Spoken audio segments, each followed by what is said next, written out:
मुढ़ीटा को भलसे आज पाग करी सबुद सेमती गोल खाई देखुन आज करके देखा बर्तमान मुढ़ी आम केमती मुढ़ी पाग खाती है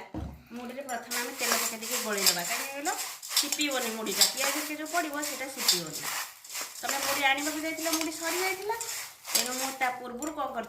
ग्रीन मटर को तेल में भाजी पियाज यहाँ आंब अदा कटा है कंचा लंका धनिया पत्र सब मुझे ये कर देछि ऑलरेडी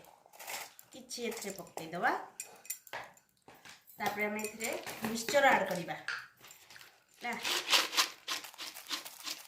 मिक्सचर अल्प पकेबा कारण ग्रीन मटर क्वांटिटी अधिक अछि तापर हम कोन पकेबा स्पेशल जिंस एटा बरा चॉप आपको आम मिसई पकईदे किसी तापर हम सब मिक्स करदे आपण मानकर मुझे जानी निश्चित भाव में एमतिया पाग देखिकी माने लोभ हो कौन करी मु तो ये रही ना आप समस्त बांटिकी दे था जब जी खाइब तेल आसतु किसी असुविधा नहीं बहुत गुटे पूरा मुड़ी बस्ता आम एका बेड़े आसे ये डबार अच्छी आउ सेपटे जरी अच्छी मुझे करदेवी और केते भी ग्रीन मटर हरिका भी बहुत गुड़े अच्छी करदेवी मु खाइली आपण मैंने मन दुख करेंगे नियंतु मुझे प्रथम बाइट दे दूची